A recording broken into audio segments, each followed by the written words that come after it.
십계라고 하는 영화를 혹시 여러분 기억하십니까? 보신 분도 계시고 또 보지 못한 분도 계시겠지만 말 그대로 십계라는 영화는 출애굽을 소재로 한 영화입니다. 단연 그 영화에서 가장 기억에 남는 장면이 있다면 딱 하나입니다.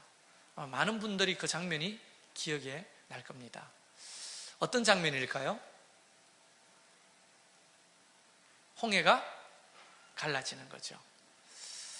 오래된 영화인데 그 모세가 흰 수염을 휘날리면서 지팡이를 쥐고 바위 같은 데 올라가가지고 손을 들고 기도하기 시작하니까 시커먼 그 홍해가 쫙 갈라지는 그 장면, 지금도 가슴이 벅차고 굉장히 감동적인 장면으로 기억이 됩니다. 그런데 말씀을 가만히 읽어보면 그 영화는 어딘가 잘못되었다는 것을 느끼게 됩니다. 저도 이제서야 그것을 깨닫게 됩니다. 물론 영화니까 그럴 수 있죠. 그러나 성경에는 전혀 다른 모습으로 홍해 사건을 기록하고 있습니다. 그래서 그 홍해 사건을 통해서 하나님이 일하시는 방법, 또 우리를 어떻게 사랑하시는지, 또 우리에게 요구하시는 것이 무엇인지를 저와 여러분이 한번 살펴보려고 합니다. 거두절미하고 우리의 인생에도 홍해가 갈라지는 놀라운 역사가 있게 될 줄로 믿습니다. 그거는 진리고 사실이죠. 홍해가 갈라져야 하고 우리 인생에도, 여러분의 가정에도, 여러분의 어떤 사업에도, 또 여러분의 직장에도, 여러분의 자녀에게도, 그리고 무엇보다도 하나님의 몸된 교회, 이 공동체에도 홍해 같은 장애물이 다 갈라지는 역사가 있기를 소망합니다. 그런데 성경을 가만히 한번 생각해 봅시다. 우선 이스라엘 백성들이 급하게 집을 뛰쳐나왔습니다. 성경을 가만히 읽어보면 일어서서 음식을 먹고 가재도구를 다 준비하지도 못한 채 급하게 모세를 따라 집을 나왔거든요.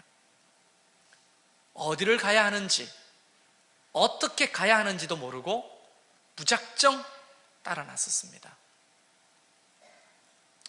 얼마나 갔을까요? 글쎄요, 홍해 앞에 도달할 때까지 그 시간은 정확하게 기록되어 있지 않습니다. 지도를 보면 추측을 해본데 어쩌면 몇 날을 걸어갔을 수 있습니다. 앞만 보고 가는 거죠. 어디로 가는지도 모르고. 그런데 그 나온 사람의 숫자가 장정만 60만이라고 했으니까 학자들의 별로 이견이 없는 것은, 자, 남자만 60이다. 그러면 아내가 있겠죠? 그리고 자녀들이 있겠죠? 그리고 노인들이 있겠죠? 그리고 성경을 읽어보면 따라 나온 잡족들까지 있었다고 했어요. 히브리 민족이 아닌 다른 백성들까지 따라 나왔습니다.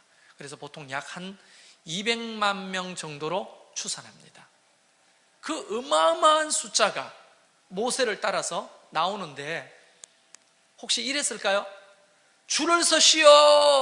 이러면 한 이 정도, 20명 정도 이렇게 줄을 서가지고 뒤로 줄을 쫙 서가 따라왔을까요? 아니면 이런 표현이 저는 정확하다고 보는데 그냥 막 소떼나 개떼처럼 무르륵 갔을까요? 여러분 어떻게 생각하십니까? 소떼, 개떼 차마 입으로 말씀은 못하겠지만 그렇게 갔겠죠. 거기는 정확한 모세 외에는 지도자도 없었고 조직도 없었고 그냥 무작정 따라 나선 겁니다. 그런데 한참을 가고 보니까 뒤쪽에 따라오는 사람이 급하게 앞 사람을 밉니다. 왜 밀어요? 뒤에서 애굽의 군대가 추적해 오는 겁니다. 여러분, 우리는 이 이야기 속에서 자꾸 이야기로만 듣지 마시고 여러분이 그 현장에 있다고 생각해 보십시오. 여러분이 앞에 가던 사람이든 뒤에 가던 사람이든 한참을 가는데 지칠 대로 지쳐 있습니다. 목이 마릅니다. 배가 고픕니다. 그런데 뒤에서는 지금 그때 역사적으로 가장 강력한 애굽의 군대가 병거를 타고 쫓아오는 겁니다. 아주 흑연 먼지를 일으키면서 쫓아오는데 뒤에 사람은 혼이 빠질 정도예요. 그래서 앞으로 막 밉니다. 빨리 가자고. 앞 사람은 지금 뒤 상황이 안 보이니까 왜 이렇게 미냐고 짜증나게, 앞 사람이 가야 내가 가지 않겠냐고, 그러면서 지금 길을 가는 거예요. 그러다가 제일 앞 사람이 무엇을 만납니까? 홍해를 만나게 됩니다. 홍해를 만나니까 쓸 건 아니에요. 바닷속에는 못 들어가니까. 그때가 밤입니다. 뒷사람도 앞사람이 서니까 쓸 건 아닙니까? 여러분, 고속도로에서 정체될 때 기분이 뭔지 아시죠? 이게 지금 차가 앞에 멈춰섰는데 왜 멈춰섰는지 그게 답답해 죽을 지경이죠. 가다 보면 사고가 났든지 공사를 하든지 무슨 문제가 있는데 그걸 알면 좀 덜 답답한데 그냥 무작정 서 있는 게 얼마나 답답합니까? 그러면서 뒤 사람도 마찬가지겠죠. 왜 앞 사람이 안 가는지 말합니다. 바다야, 바다! 이러니까 바다래, 바다래. 바다라도 뒤에는 지금 무슨 일이 일어나고 있습니까? 애굽의 군대가 쫓아오잖아요. 바다가 중요합니까? 무작정 앞으로 가야 합니다. 살려면. 앞 사람은 밀치고 막 끼어들어서 막 앞으로 나갑니다. 순간 뒤쪽은 거의 충격적인 상태가 되는 거예요. 우리는 너무 감상적으로 출애굽을 생각하면 안 됩니다. 사람들이 줄을 딱 벌어서 가지고 믿음을 가지고 촥촥촥 서시오 하면서고 줄을 서시오 하면서 이런 게 아니에요. 지금 완전히 혼란스러운 그런 상태입니다.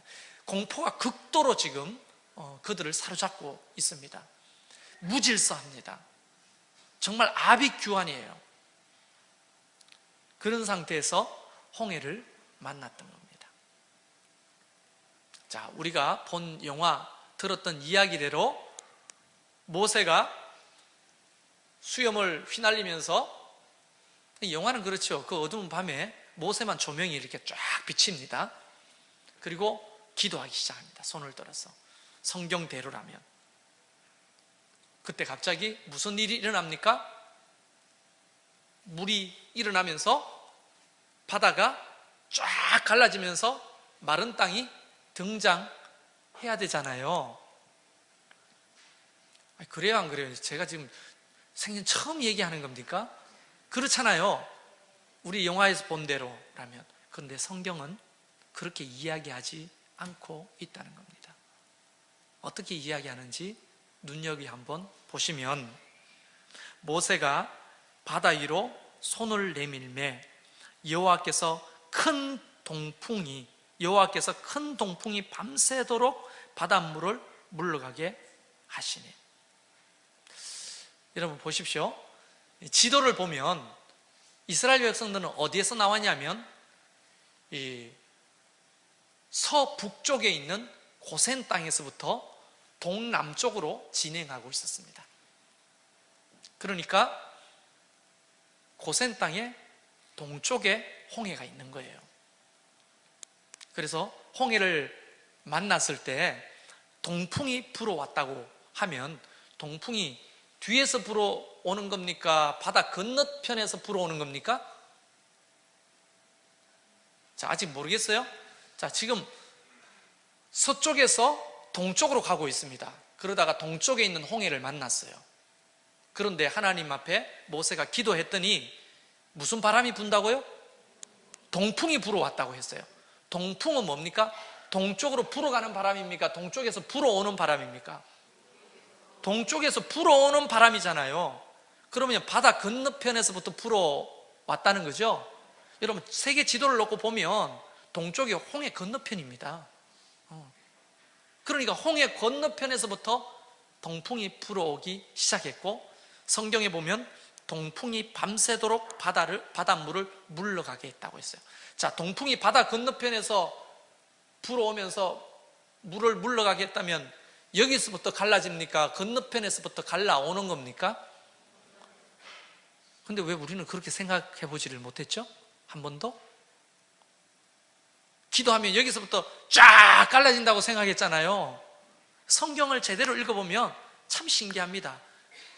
홍해가 동쪽에서부터 바람에 의해서 갈라져 오는 거예요.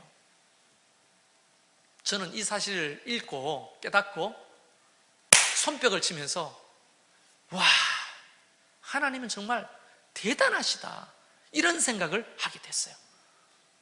왜 이런 생각을 하게 되냐면 우리 생각을 해봅시다. 자, 지금 홍해 앞에 머물러 있습니다. 뒤에서는 애굽의 군대가 정신없이 추격해 옵니다. 뒤 사람이 앞 사람을 밀게 되겠죠. 200만 명이 막 가슴과 등이 짝짝 붙을 정도로 막 밉니다. 밀지 말라고 소리를 칩니다. 근데 앞에는 더 이상 갈 수가 없어요. 그럼 뒤에는 소리를 칩니다. 애굽의 군대가 따라온다고, 앞으로 가자고. 근데 200만 명이니 앞 사람이 들릴 리가 없죠. 깜깜한 밤에. 왜 멈춰섰는지 뒤 사람은 알지를 못합니다. 그 지리를 알았던 사람은 바다가 있겠거니 정도죠. 갈 수가 없죠. 그런데 만약에 우리가 알고 있는 대로 바닷물이 앞에서부터 갈라지기 시작했다면 어떤 일이 벌어졌을까요? 지금 짠 하고 갈라진 게 아니라 밤새도록 갈라졌다고 했죠. 그러면 우리가 그냥 상상을 해볼 때 예를 들어서 한 10분에 한 1m씩 10m씩 갈라지기 시작하는 거예요. 천천히. 그러면 물이 갈라지기 시작하면서 마른 땅이 조금씩 보이잖아요. 이때 이스라엘 백성들은 어떻게 행동했을까요? 예? 우리라고 생각해 보세요. 이스라엘 생각하지 말고 우리가 그 앞에 있어요. 갈라지기 시작하는 거예요. 그러면 여러분은 어떻게 할 거예요? 뛰어 들어갔겠죠. 나 같아도 뛰어 들어가죠. 처자식 붙들고 살려면 뛰어 들어가야 되죠. 뛰어 들어가는 순간에 1, 2명도 아니고 200만 명이 한꺼번에 밀기 시작하면요, 앞 사람이 들어가면 뒤 사람이 따라 들어오죠. 몰려있던 사람들이 밀기 시작하면 거의 앞 사람은 넘어져서 밟혀 죽거나 수장돼서 죽을 가능성이 높습니다. 앞에 벽이 없는데 물벽이잖아요. 물벽은 손을 넣으면 손이 쑥 들어가요, 안 들어가요? 뒤 사람이 밀면 문이 열리지도 않는데, 길이 열리지도 않는데 물속으로 막 밀려 들어갈 거 아닙니까? 앞 사람은 다 죽는 거예요. 상상이 되십니까? 그래서 주님은 저 뒤쪽부터 길을 만들어 오기 시작했던 겁니다.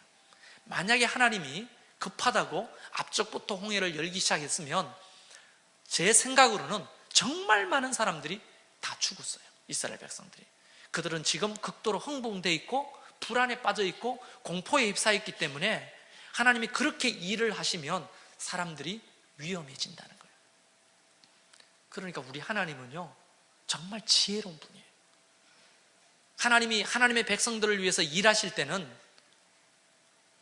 그 사람들은 지금 조급해가 빨리 여기서부터 문이 열리기를 원하지만, 그러면 그게 자기들한테 얼마나 위험천만한 일을 발생시킬지 아무도 모르는 겁니다. 그러나 하나님은 그걸 아시는 거예요. 하나님이 일하실 때는 사람들의 감정, 정서, 지금 어떤 상태인지, 어떤 일이 일어날지, 무엇이 유익하고 지혜로운지 아시고 일하시는 하나님이시라는 거예요. 자, 그럼 좀 더 깊이 있게 생각해 봅시다. 자, 저 건너편에서부터 점점점 물이 일어서면서 길을 만들고 있는데 깜깜한 밤이라 보이지가 않습니다. 근데 문제는 불어오지 않았던 동풍이 불기 시작했다고 했죠. 기도하면서. 동풍이 세찬 바람이, 여러분 바닷물을 가를 정도의 동풍이 불었다면 설렁설렁 부는 바람이었겠어요? 아니면 굉장히 세차게 부는 바람이었겠습니까? 아마 이렇게 맞서야 될 굉장히 강한 동풍이 불어오기 시작합니다. 자, 물이 일어나면서 그 바람은 과학적으로 물보라를 싣고 이스라엘 백성들에게 오겠죠? 이게 굉장히 중요한 사인입니다. 동풍이 분다고 하는 것은 그때 당시에 이스라엘 백성들은 느낄 수 없지만 사건이 지나고 난 이후에야 깨닫는 거예요. 우리같이 역사가 지난 이후에 동풍이 불면 하나님의 역사가 시작되었다고 믿어야 하는 거예요. 내 눈에서 지금 바다가 갈라지진 않았지만 동풍이 분다는 그 사건은 하나님의 일이 시작됐다는 거예요. 기적이 시작되고 있다는 것을 알아야 합니다. 우리의 삶 속에도 동풍이 불어오고 있습니다. 하나님의 교회에도 동풍이 불어오고 있습니다. 그러니까 하나님이 우리에게 요구하시는 믿음은 뭐냐? 밤새도록 그들이 조급해하지 않고 하나님을 기대하고 기다리는 믿음이 필요한 거예요. 우리는 너무 조급한 거예요. 하나님은 전지전능하시니까 짠 하고 그냥 순식간에 바다를 쫙 갈라주시면 좋은데, 이스라엘 백성들은 지금 굉장히 흥분된 상태고 공포에 사로잡혀 있기 때문에 자칫 잘못하다가는 몰살당할 수 있는 거예요. 근데 하나님은 시간을 가지고 그들을 안정시키면서 기다리라고 말하는 거예요. 조급해하지 말라는 겁니다. 동풍이 불어올 때 이것을 느끼고 바라봤던 사람은 얼마나 될까요? 내 눈에 지금 바닷물이 열리지 않지만 그 바람만 보고도 하나님의 일은 시작됐구나 믿는 사람은 모세 외에 몇 명이나 됐을까요? 모세가 팔을 들고 기도할 때 동풍이 불기 시작하고 저 멀리서부터 바닷길이 열리기 시작하는 것을 믿음의 눈으로 바라보는 사람이 얼마나 됐겠느냐 하는 겁니다. 우리가 신앙생활할 때 그런 믿음이 잘 없어요. 그냥 버튼만 누르면 뭐가 착착착 해결되고 열리는 그런 역사를 기대할 때가 많잖아요. 그러나 하나님은 그 순간에도 430년 동안 바로 밑에서 신앙을 저버리고 힘들게 살았던 이스라엘 백성들을 향해 믿음을 요구하고 계시는 거예요. 앞으로 역사를 통해서, 이 민족을 통해서 그 놀라운 구속사를 이루려면 이 민족이 하나님을 바라보는 믿음이 있어야 되는데, 그 홍해 앞에서 그 믿음을 성장시키시는 거예요. 기다리는 믿음, 조급해하지 않고 동풍만 보고도 하나님의 역사가 시작됐다고 믿는 믿음이 우리에게 필요할 때입니다. 여러분의 가정에는 동풍이 불고 있지 않습니까? 여러분의 어떤 부부 문제, 돈 문제, 재정적인 문제, 자녀 문제, 내 힘과 능력으로는 해결할 수 없는 그 상황에서 동풍이 불어오고 있다는 것을 믿으십시오. 눈에 보이진 않아도 건너편에서 저 멀리서 하나님의 역사는 진행되어 우리의 삶 가운데, 현재 가운데로 오고 있다는 사실을 믿는 믿음이 중요한 거예요. 그래서 이스라엘 백성들에게 요구하시는 또 하나의 믿음은 보지 않고 믿는 믿음입니다. 우리는 자꾸 눈으로 봐야 믿잖아요. 이스라엘 백성들이 예수님 당시에 오병이어의 기적을 경험합니다. 그리고 오병이어의 기적이 있었던 다음 날 새벽 일찍부터 사람들이 때로 몰려와서 주님을 찾기 시작합니다. 그들이 왜 몰려왔을까요? 기적과 표적을 또 보여달라는 겁니다. 그런 이스라엘 백성들에게 예수님이 이렇게 말씀하셨죠. 너희들은 기적과 표적만 바라는구나. 내가 너희에게 보여줄 표적은 요나의 표적 외에 없다라고 말씀하시죠. 요나의 표적은 여러분 알다시피 물고기 뱃속에서 3일 있다가 살아난 요나처럼 예수님께서 죽으시고 다시 3일 만에 부활하실 이 위대한 기적 외에 너에게 다시는 기적을 보여주지 않겠다라고 하는 거죠. 사람들은 눈앞에 일어나는 기적에 환호합니다. 그러나 더 큰 믿음은 어떤 건지 아십니까? 내 삶 속에 지금 당장 일어나지 않는 일이지만 보지 않고 하나님의 일이 진행되고 역사되고 있다는 사실을 믿는 믿음이 훨씬 더 위대한 믿음인 거예요. 그래서 주님도 보지 않고 믿는 것이 복되다, 그렇게 말씀하신 거죠. 6주년이 다가옵니다. 4월 20일이면 우리 교회가 6년 됐어요. 저는 아직도 6년 전에 기억합니다. 아무것도 준비되지 않았는데 개척을 위해서 개척 멤버들이 모일 자리가 없었어요. 그래서 장신대학교 선교관에 룸 하나를 그때 돈으로 3만 원 주고 빌려가지고 몇 월 며칠 몇 시에 모이자 했어요. 거기서 이제 기도하고 예배를 드리는데, 그쵸? 돈도 준비된 게 없고 예배 처소도 준비된 게 없고 청년 12명과 우리 가정이 함께 모여서 예배하는데, 그때 믿음이야말로 이런 믿음인 거죠. 어떤 믿음? 전혀 준비되지 않았지만 눈에 보이진 않지만, 지금 당장 내 손에 잡을 것은 없지만 하나님이 열어주실 거라고 하는 믿음, 우리에게 예배 처소를 주실 거라고 하는 믿음, 함께 예배할 수 있는 동력자들을 보내주실 거라고 하는 믿음, 일꾼을 세워주실 거라고 하는 믿음. 왜냐하면 동풍이 불어왔거든요, 우리의 마음에. 그걸 믿는 믿음으로 시작하는 거죠. 사람들이 무모하다, 비현실적이다, 하지 마라, 무식한 일이다. 그러나 눈에 봐야 믿는 게 아니죠. 돈을 낼 부자들 있고, 또 뭐 함께 개척하자면 예배 처소가 있고 건물이 있고, 그렇게 시작하면 그런 분들도 참 대단한 분들이지만 누가 못하겠어요? 예배 처소 있고 돈 있고 뭐 다 있으면. 그러나 정말 믿음이라고 하는 것은 우리 그 처음 개척했던 개척 멤버들에게 주신 하나님의 요구는 보지 않고 믿는 믿음을 요구하신 것 같아요.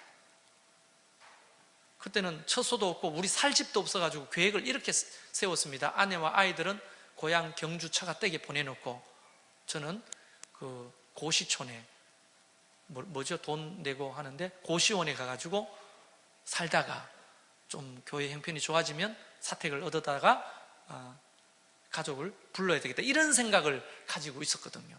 준비된 게 아무것도 없지만 보지 않고 그것을 믿는 거예요.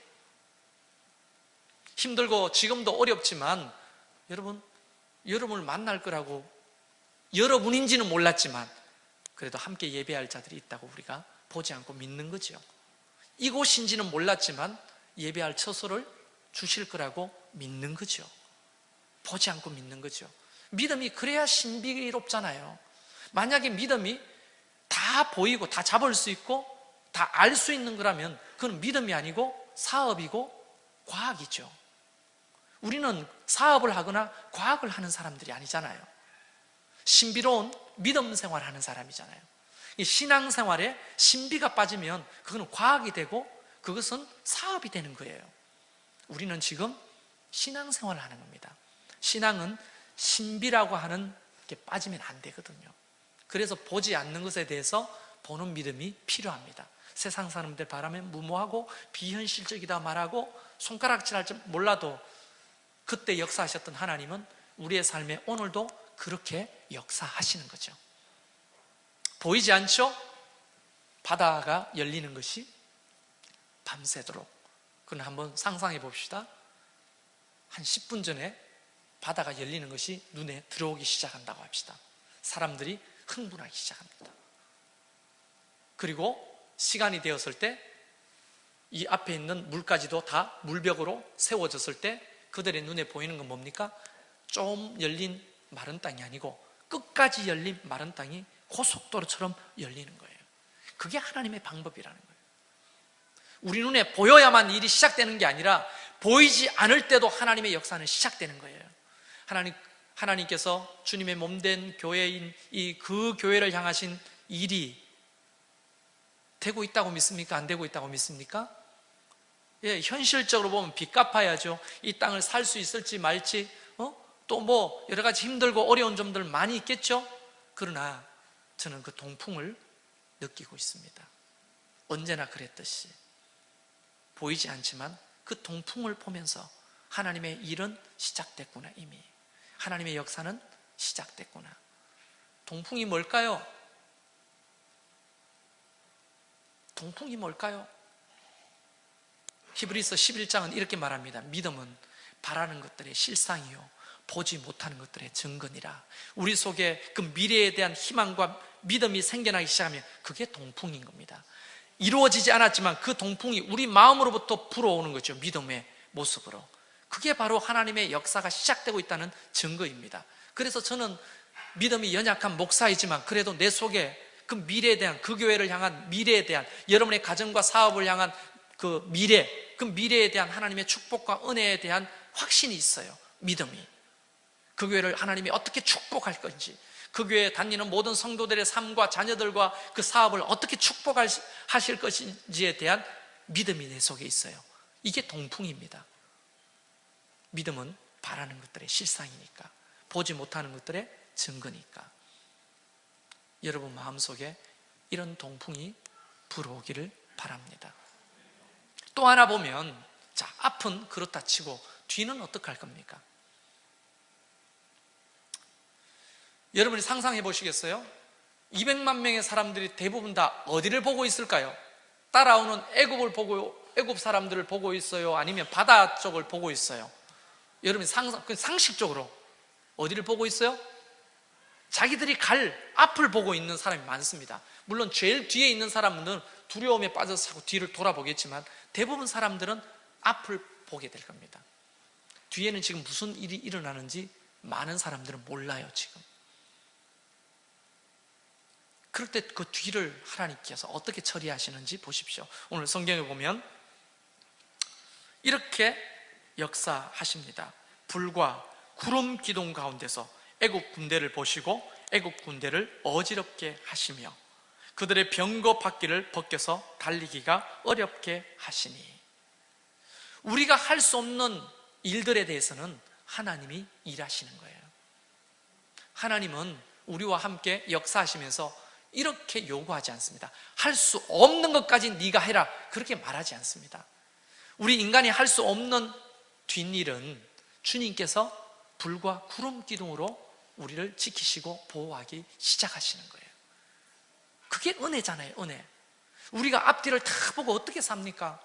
앞만 보고 달리는 사람, 뒤가 보이지 않고 뒤를 자꾸 돌아보는 사람은 앞이 보이지 않지만, 그러나 하나님께서는 앞뒤로 역사하시는 거예요. 우리 인생의 앞뒤를. 나는 그 하나님을 믿습니다. 그러나 우리가 해야 될 일은 충분히 해야 되는 거죠. 할 수 없는 일은 하나님이 하시는 거죠. 그래서 위대한 동력이 여기서 일어나는 겁니다. 하나님 100%, 인간 100%가 만나서 진짜 100%의 기적을 이루는 거예요. 그런데 많은 사람들은 우리 인간 100%만 강조합니다. 하나님의 은혜가 없다고 말하는 거죠. 그러면 신앙생활 할 필요 없죠. 열심히 그냥 세상에서 살면 되지, 땀 흘려서. 그러나 여러분, 세상에서 살다 보면 땀 흘리고 내가 열심히 산다고, 착하게 산다고, 법대로 산다고, 또 내지는 성실하게 산다고 일이 내 뜻대로 됩니까? 그게? 인생이 감당할 수 없는 일이 이 세상에는 너무 많은 거예요. 하나님의 은혜가 필요한 거예요. 또 어떤 사람은 우리가 해야 될 필요가 없다는 거죠. 하나님만 다 하시면 된다는 거죠. 우리는 그저 앉아서 기도만 하면 된다는 거죠. 정말 그렇습니까?